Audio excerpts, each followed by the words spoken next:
कसैले हेर्नै नसक्ने छुनै नसक्ने नहुन्, ठाउँ ठाउँमा भेट हुन्, तरकारी किन्दा भेट हुन्, बस चढ्दा भेट हुन्, मन्दिर जाँदा भेट हुन् भन्ने सोचेर देशका प्रधानमन्त्रीलाई राष्ट्रिय टेलिभिजनमा प्रत्यक्ष उपस्थित गराएर जनताको जनजीविकासँग सम्बन्धित प्रश्नहरू र त्यसको प्रत्यक्ष जवाब दिने उद्देश्यले सीधा कुरा प्रधानमन्त्रीसँग भन्ने कार्यक्रमको अवधारणा निर्माण गर्नु, जसलाई स्वीकार गरेर सम्माननीय प्रधानमन्त्री केपी शर्मा ओली हरेक हप्ता त्यो कार्यक्रममा जनताको मुद्दामा जवाब दिन उपस्थित भइदिनुभयो। त्यसरी शुभारम्भ भएको कार्यक्रम प्रधानमन्त्रीका लागि बनेको कार्यक्रम कुनै व्यक्तिका लागि बनेको थिएन। प्रधानमन्त्री परिवर्तन हुँदा पनि प्रधानमन्त्री जो आएका पनि जनताको मुद्दा समावेश होस् भनेर सुरु गरिएको कार्यक्रममा सरकार फेरिँदै गर्दा, प्रधानमन्त्री फेरिँदै गर्दा त्यो कार्यक्रम बन्द त भएन।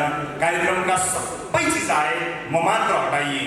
म त्यो चोटमा थिएँ, त्यो पीडामा थिएँ, तर जनताको त्यो मुद्दालाई भने निरन्तरता प्रदान गर्न सीधा कुरा प्रधानमन्त्री कार्यक्रम अरू कसैले चलाइदिए पनि सीधा कुरा जनतासँग भनेर त्यो सीधा प्रश्न सोध्ने, सीधा कुराकानी गर्ने सिलसिलालाई निरन्तरता प्रदान गरे र त्यो कार्यक्रम आम सर्वसाधारणको एउटा अत्यन्त महत्त्वपूर्ण मञ्च बन्यो। दुःखमा परेका, पीडामा परेका, हेपिएका, पिल्सिएका मानिसहरूले त्यो कार्यक्रमलाई आफ्नो मनमा सजाउनु भयो र उहाँहरूको आवाजलाई प्रस्तुत गरेर मैले अघि भने जस्तै हामीले एउटा नेपाली सञ्चार माध्यममा हेडलाइन परिवर्तन गर्ने कोसिस समर्को भयो।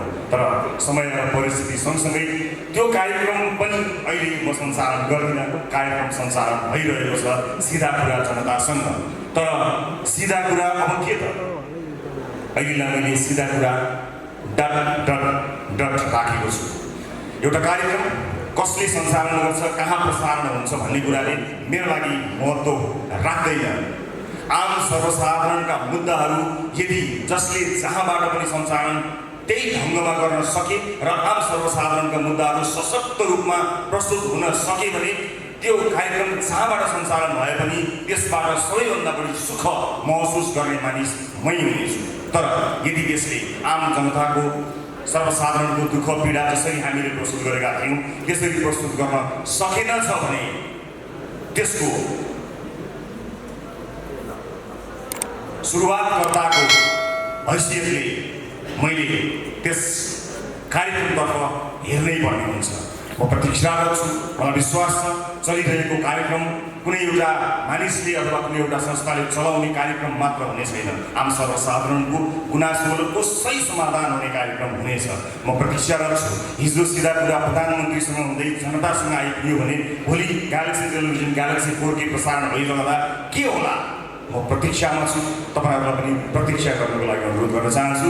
तर भनिन्छ नि ओरिजिनल कार्यक्रम नै नरहने हो भने अन्य डुप्लिकेट कार्यक्रमहरूको मात्र बिक्री भइरह्यो र ती डुप्लिकेट कार्यक्रमहरूले पनि आम सर्वसाधारण जुन उद्देश्यका लागि सुरु भएको थियो त्यो परिपूर्ति हुन सकेन भने यसको सुरुवात गर्दा र यसको क्रिएटर कहाँ चुप लागेर बस्छ र? म प्रतीक्षारत छु। सीधा कुरा प्रतीक्षा गर्छु। बद्धता थिए, म धेरै प्रतिबद्धताहरू व्यक्त गरिरहेको छु टेलिभिजनबाट। तर विभिन्न परिस्थितिले ती प्रतिबद्धताहरू पर सरेका छन्, त्यसबाट विमुख भएको छैन। जति सक्ने त्यति बोल्ने, जति बोल्ने त्यति गर्ने आफ्नो मूल मन्त्रलाई कायम राख्दै हामीले सुरुवात गरेको अर्को कार्यक्रमबारे म यहाँलाई जानकारी गराउँछु।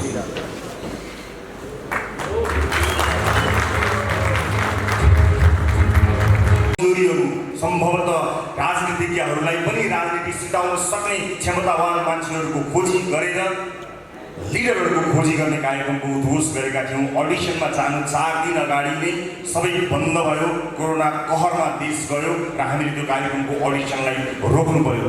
देश तथा विदेशमा रहेका समेतलाई अडिसनमा सहभागी गराएर कार्यक्रममा ल्याउने उद्देश्य भएको हुनाले यात्रा प्रतिबन्ध लगायतका कामहरूले यो कार्यक्रम सब अगाडि बढ्न सकेन।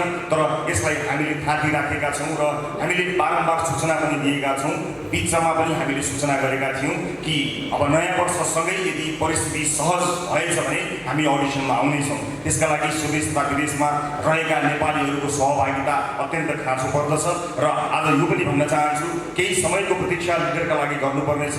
यस बिचमा हामीलाई अनलाइन रजिस्ट्रेसन गरेर आफ्नो फी समेत बुझाउनु भएका जति पनि सहभागीहरू हुनुहुन्छ, यदि उहाँहरू धैर्य गर्न सक्नुहुन्न अथवा कुनै पनि कारणले अब कति समय लाग्ने हो त्यसलाई पूर्ण सक्नुहुन्न यदि भने उहाँहरूले रजिस्ट्रेसन बाबत बुझाउनु भएको पैसालाई ब्याज समेत फिर्ता गर्न द लिडर प्रतिबद्ध छ।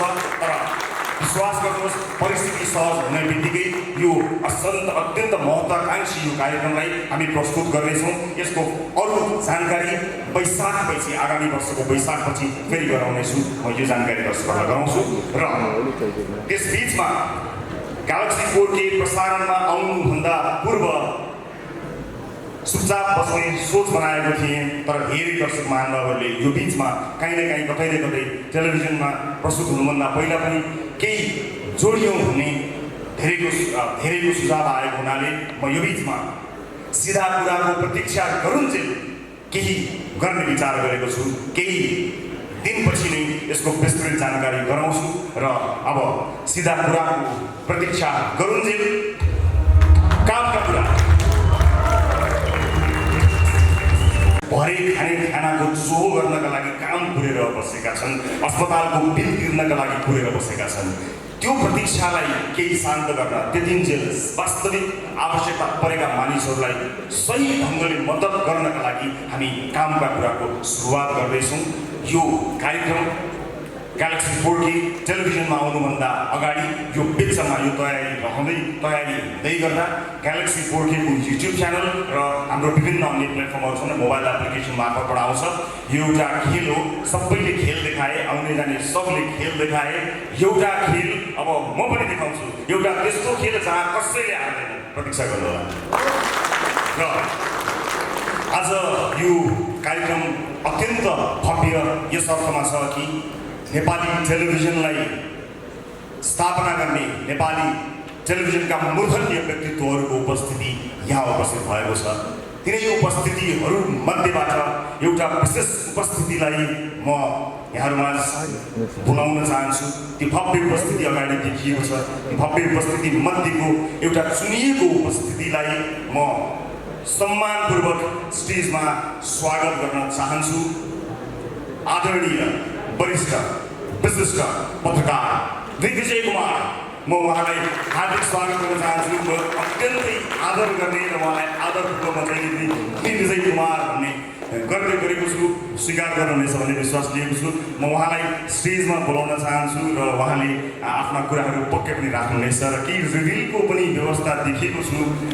जोरदार आमन्त्रणलाई स्वीकार गरेर पाल्नुभएकोमा हार्दिक स्वागत तथा अभिवादन व्यक्त गर्न चाहन्छु।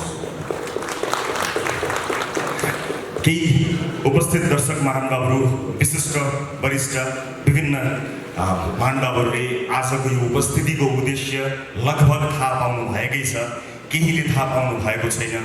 तर म धेरै यसलाई व्याख्या अथवा धेरै त्यो सस्पेन्सलाई नलम्ब्याइकन यहाँहरूलाई आज हामीले बोलाउनुको तात्पर्य र हामीले गर्न खोजेको कामका विषयमा केही जानकारी गराउन गइरहेको छु। त्यो अनुमति चाहन्छु र यो अनुमति लिँदा म मेरा अभिभावक, मेरो आदरणीय दाई वरिष्ठ सञ्चारकर्मी हरिशरण लामिछानेज्यूको अनुमति लिएर, आशीर्वाद लिएर सुरुवात गर्न चाहन्छु। दाइ जहाँ हुनुहुन्छ कृपया उठिदिनु होला, एकपटक अगाडि आइदिनु हुन अनुरोध गर्न चाहन्छु। जसलाई सुनेर म भित्रभित्रै प्रेरित भएँ, जसको आवाजले लाखौँ नेपालीलाई सँगै उहाँको आफ्नै भाइलाई पनि प्रेरणा दिइरहेको थियो। तपाईँको आशीर्वादबाट सुरु गर्न चाहन्छु। म आशीर्वादको लागि अगाडि अनुरोध पनि गर्न चाहन्छु। उपस्थित आदरणीय महानुभावहरू, हामी नेपाली आकाशमा एउटा सञ्चार माध्यमको फेरि सुरुवात गर्न गइरहेका छौँ। यो भिडमा अर्को एउटा सञ्चार माध्यम थपिन लागेको छ, थप्न खोजेका छौँ। तर त्यो भिडमा यो पृथक बनोस्, यो अलग बनोस् भन्ने उद्देश्यसहित हामी उपस्थित भएका छौँ। तपाईँहरू आज गोर्खा मिडिया नेटवर्कको आमन्त्रणमा यहाँ उपस्थित हुनुभएको छ। म आधिकारिक रूपमा नेपाली आकाशमा गोर्खा मिडिया नेटवर्कले सुरुवात गर्न आँटेको एउटा सञ्चार माध्यम र त्यससँग सम्बन्धित अन्य विभिन्न सञ्चार विधाहरू बारे जानकारी गराउनको निमित्त उपस्थित छु र आधिकारिक रूपमा गोर्खा मिडिया नेटवर्कको यो आमन्त्रण भएको जानकारी गराउँदै यहाँहरूलाई फेरि एकपटक हार्दिक स्वागत गर्न चाहन्छु। र गोर्खा मिडिया नेटवर्कका चेयरपर्सन आदरणीय जीवी राई यहाँ हुनुहुन्छ। म उहाँको परिचय गराउन चाहन्छु। यहाँले नाम मात्र हेर्नुभएको छ। हाम्रो यस अर्गनाइजेसनको चेयरपर्सन आदरणीय जीवी राईलाई म आधिकारिक रूपमा एज अ चेयरपर्सन स्वागत गर्न चाहन्छु र उहाँको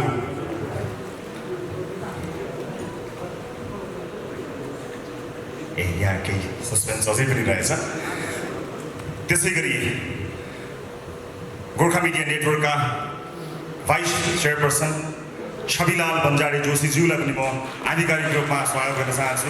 उहाँ यहाँको भाइस चेयरपर्सन हुनुहुन्छ र म यस संस्थाको म्यानेजिङ डाइरेक्टर भएको छु। तर त्योभन्दा पनि महत्त्वपूर्ण म आफूलाई एक सामान्य सञ्चारकर्मी भन्न रुचाउँछु र मेरो भूमिका त्यही सामान्य सञ्चारकर्मीकै रूपमा बढिरहनेछ। म आफूलाई पनि यसरी यहाँहरू समक्ष प्रस्तुत गर्दछु। यसै गरी यस संस्थासँग आबद्ध रहनुभएका साथीहरू हुनुहुन्छ। एउटा टिम वर्क हो यो। हामी टिम यस संस्थाका प्रमोटर्सहरूका रूपमा परिचित हुन चाहन्छौँ यहाँहरू समक्ष। त्यसबाहेक पनि अन्य टिम जसको परिचय त गर्दै जान्छौँ। त्यसपछि हामीसँग रहनुभएका director marketing and sales mister Shambhu गुरागाईज्यूलाई पनि म परिचित गराउन चाहन्छु, यहाँहरू समक्ष प्रस्तुत गर्न चाहन्छु। अनि गोर्खा मिडिया नेटवर्कले प्रस्तुत गर्ने आजको यस अनाउन्समेन्ट समारोहमा यस गोर्खा मिडिया नेटवर्कका क्रिएटिभ डाइरेक्टर विपिन कुमार आचार्यज्यूको पनि म आधिकारिक परिचय यहाँहरू समक्ष गर्न गइरहेको छु। अब केही भूमिकाहरू त छन्, भन्नै पर्ने चिजहरू छन्, तर त्योभन्दा पहिला म आजको यो नयाँ सुरुवात बारे अडियो भिजुअली यहाँहरूलाई जानकारी गराउने अनुमति चाहन्छु र यसका लागि हामी तिनैजना यस भेन्चरका प्रमोटर्सहरूले यसको सुरुवात यहाँहरू समक्ष पेश गर्छौँ। कृपया अनुमति दिनुहोला।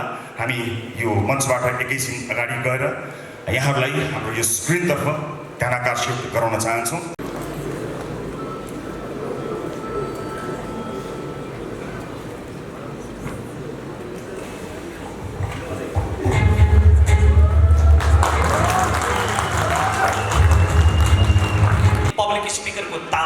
पहिरिसकेपछि मैले विभिन्न विषयहरूमा प्रश्न गरिरहेँ, सामाजिक विषयहरूमा प्रश्न गरिरहेँ र आम भोइ मान्छेहरूको तर्फबाट उत्तर खोजिरहेँ।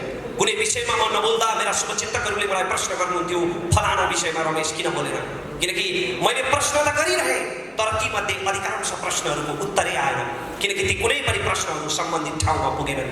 आज तपाईँहरू सबैको विश्वभरिबाट पाएको आशीर्वादले, स्नेहले म आँखा जुलाएर हात मिलाएर हेड टु हेड प्रश्न गर्ने ठाउँमा आइपुगेको छु र ग्यालेक्सी टेलिभिजनबाट सुरुवात हुँदैछ एउटा ऐतिहासिक पृथक कार्यक्रम लाल मोहरको, जहाँ तपाईँ स्वयं सहभागी हुनुहुनेछ मसँगै। कार्यक्रमको विषयमा धेरै प्रकाश पारेर म त्यो सरप्राइज भङ्ग गर्न चाहन्न, किनकि त्यसले पहिलो कार्यक्रमको आनन्द आधा घटाइदिनेछ। तर म एउटा सर्वेको नतिजा मात्र तपाईँसित बाँड्न चाहन्छु। हाम्रो छिमेकी राष्ट्रमा भएको एउटा मिडिया सर्वेमा यस्तो नतिजा देखियो। उनीहरू नेपालको बारेमा कति पक्षपाती छन् म त्यता जान चाहन्न, त्यसमा त एउटा महाकाव्य नै बन्छ। तर त्यो उतैकाले गरेको मिडिया सर्वे हो। छिमेकी राष्ट्रका मिडियाहरूमा गरिएको त्यो सर्वेमा देखियो कि त्यहाँका ठुला ठुला मिडियाहरू 95% राजनीतिको किचोलो र धर्म सम्प्रदायको विवादमा केन्द्रित हुन्छन् र जम्मा 5% मात्रै जनजीविकाका सवालमा अन्तर्वार्ता चलाउँछन्। यो तितो सत्य हो, तर सस्तो र सजिलो अन्तर्वार्ता चलाउने मेहनतै नगर्नुपर्ने त्यो तीव्र हावाले हाम्रा सञ्चार माध्यमहरूलाई पनि छुँदैछ। आज नीतिको बहस हुनुपर्ने नेताका अन्तर्वार्ताहरू केवल राजनीतिक किचोलो र आपसी विवादहरूमा केन्द्रित हुन थालेका छन्। के राजनीतिक नेताहरूको अन्तर्वार्ता नै नलिने? लिने, अवश्य लिने, निसन्देह लिने, तर बारम्बार सुनेर कण्ठै भइसकेका चुनावी मन्तव्यहरू दोहोर्याएर तपाईँको समय बर्बाद गर्नका लागि होइन, तथ्याङ्क र प्रमाणको आधारमा तपाईँसँग गरेका बाचाको हिसाब किताब गर्नका लागि लिने नेताहरूको अन्तर्वार्ता र त्यस्तो कार्यक्रमको हामी सुरुवात गर्दैछौँ।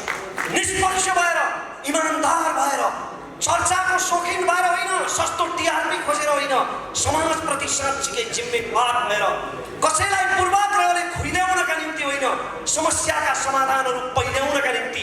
नेपाली राजनीतिमा अहिले मिडियामा समेत कित्ता काट गर्न थालिसके कतिपयले। फलानु मिडिया राजनीतिमा फलानु लाइनको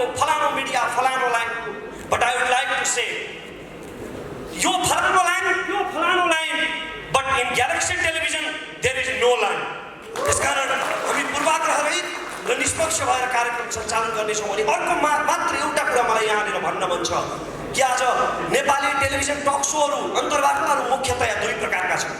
एक प्रकारका अन्तर्वार्ताहरू केवल सामाजिक सञ्जालका मसाला बनिरहेका छन्। उनी मान्छेहरूको आकर्षण हुन्छ तर त्यसले केही पनि खुराकै दिँदैन। ती अन्तर्वार्ता जहाँबाट सुरु भए त्यही सकिन्छ बिना निष्कर्ष। र अर्का खाले अन्तर्वार्ताहरू अत्यन्तै उत्कृष्ट हुन्छन् तर तिनको प्रस्तुति र भाषा शैलीले गर्दा त्यो विद्वान वर्गलाई त ग्राह्य हुन्छ तर म जस्ता भुइँ मान्छेहरूले धेरै बुझ्नुहुन्न। त्यसकारण अब हामी एउटा यस्तो टक सो यस्तो अन्तर्वार्ता उत्पादन गर्ने तयारी गरिरहेका छौँ, एउटा यस्तो अन्तर्वार्ताको कल्पना गरिरहेका छौँ जुन विद्वान वर्गदेखि तपाईँ र म जस्ता भुइँ मान्छेहरूलाई पनि ग्राह्य हुनेछ। त्यसकारण हाम्रो कार्यक्रममा सँगसँगै सहभागिता जनाएर यहाँहरूले आफ्ना सुझावहरू उत्प्रेरणाहरू दिनु नै हुनेछ। तपाईका सुझाव उत्प्रेरणा र स्वस्थ आलोचनाहरू हाम्रा लागि अमूल्य आशीर्वाद हुनेछन्। जय देश, धन्यवाद। सँगसँगै मिलेर उठाउनेछौँ हामी लाल मोहर। खुसी लागेको छ किनकि हामीले जब यो पहिलो सिजन को भन्छ करोडपति गऱ्यौँ त्यो विभिन्न चुनौतीका बावजुद पनि हाम्रो टिमले चाहिँ नि यो कार्यक्रम गर्ने जमर्को गर्यो। त्यो बेलामा धेरै कठिनाइहरू पनि थिए, धेरै चुनौतीहरू पनि थिए। यो इन्टरनेसनल फ्रेन्चाइज भएको कारणले गर्दाखेरि यसका धेरै मापदण्डहरू थिए जो चाहिँ नि खरो उत्रिन अत्यन्तै नै जरुरी थियो। र पहिलो सिजन गरे पश्चात दोस्रो सिजन गर्न हामी सम्भव हुन्छौँ या हुँदैनौँ, फिजिबल हुन्छ हुँदैन, नेपाली वातावरणमा नेपाली जनसमुदायमा भन्नेमा पनि हामीमा कौतुकता थियो। त्यस कारणले पनि गर्दाखेरि केही समय लाग्यो सिजन 2 गर्दाखेरि। तर भनिन्छ नि देर आए दुरुस्त आए भने जस्तो अब सिजन 2 आउँदैछ, त्यो पनि नयाँ टेलिभिजन मार्फत आउँदैछ ग्यालेक्सी 4K। त्यसैले हामी असाध्यै उत्साहित छौँ, एक्साइटेड छौँ।